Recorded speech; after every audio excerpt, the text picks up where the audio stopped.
Last fall, I got to experience Twain, a single-player pervasive game created by Jay Lee.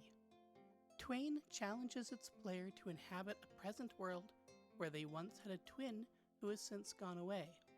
To play the game, you must briefly revise your understanding of your own personal history. You begin by journaling about your fictional childhood with this twin, following the writing prompts in the book. The game invites you to imagine the magical experiences that you and your lost twin shared.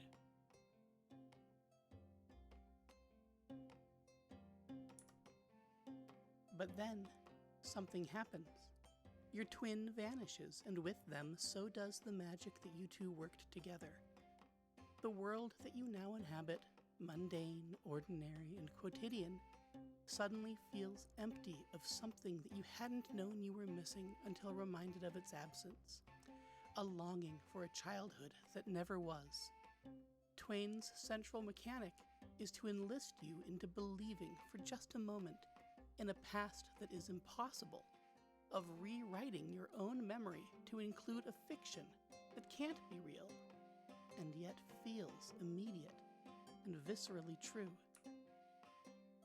To end the game, you must venture out into the world, to complete the game in a public space, to seek that missing childhood wonder in the real world, surrounded by people who don't know about your secret magical history. The game gives you some things to prepare before the final act, but even so, it is surprising when your phone rings and you see your twin's name on the screen. It is your choice whether to answer that phone. Do you accept your lost sibling back into your life, or do you move forward without them? Transgender game designer Avery Alder creates similar games that insist that you believe in impossible things.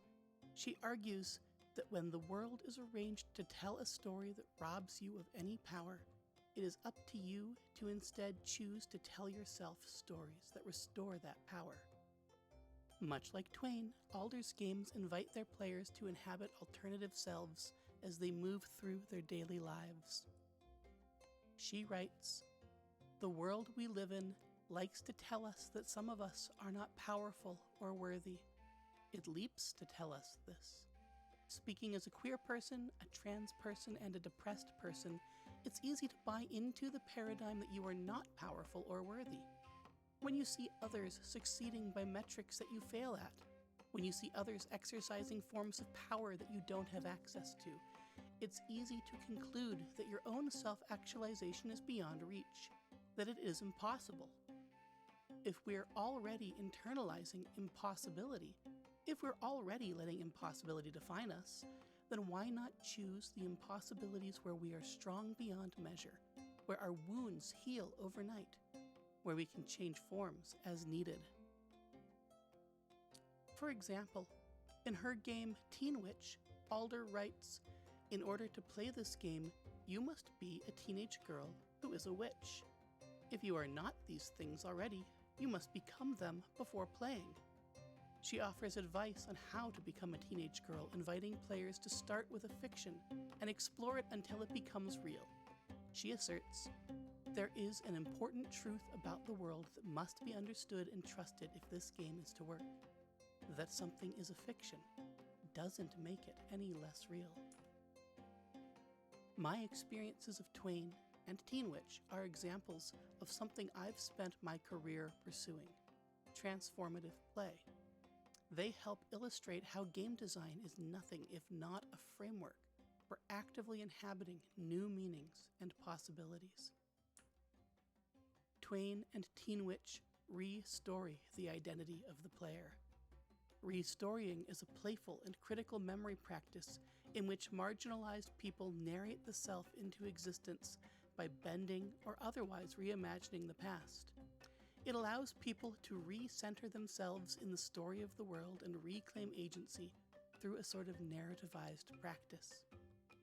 These acts of speculative remembering resonate profoundly with me because they mirror an act of reimagining my own past that I am currently performing.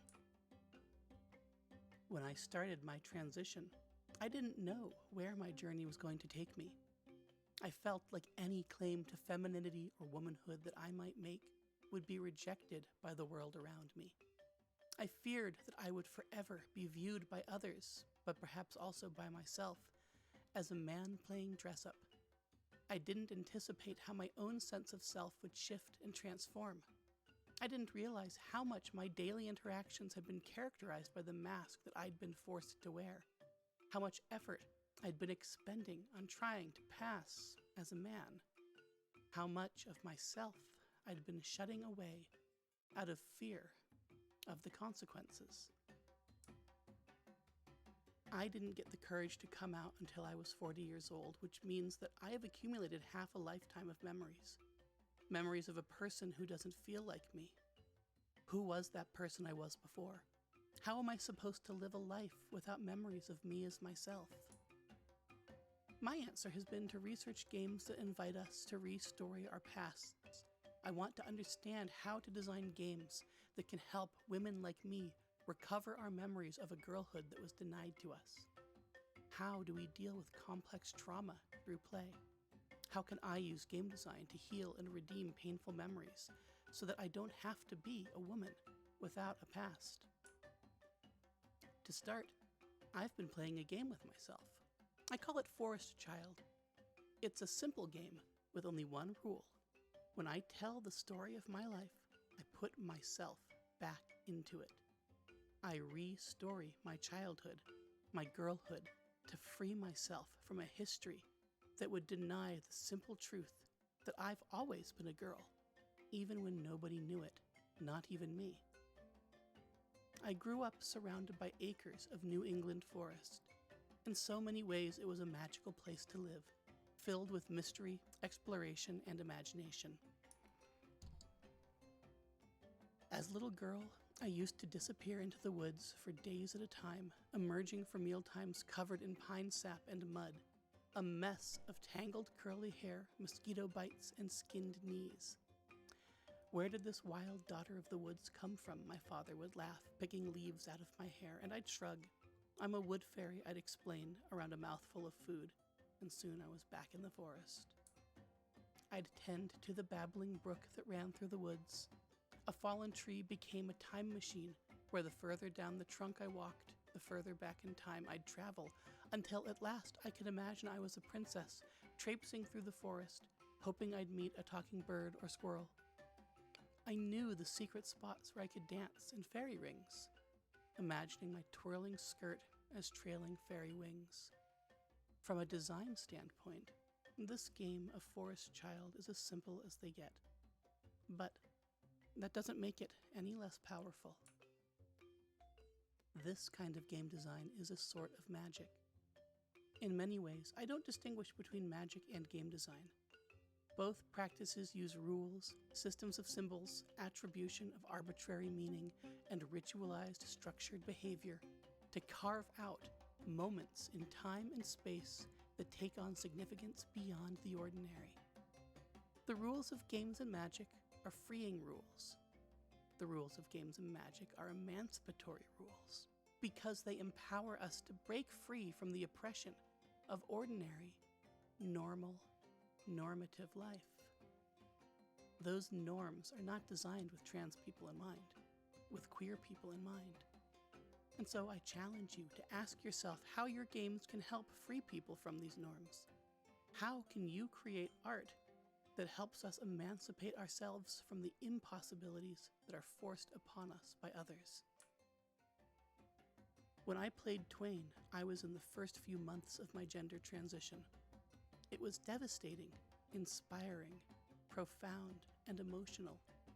The game allowed me to confront the many ways in which I'd run away from my gender identity in my past. It gave me a framework to begin to redeem a childhood that already was growing fraught with remembered trauma of dysphoria and disconnection. My final moments of playing Twain happened on a public lookout in my suburban Irvine neighborhood as the sun was setting. I stood, facing the west, as autumn winds whipped around me, and I begged for my lost sister to call me. I paced. I cried. But when my phone rang, I answered in a broken voice, and I promised her I would not forget my magic this time. The gift that I'd thrown away as a child. The gift that puberty had stolen from me. I promised her that this time I would not let anyone else tell me who I was supposed to be.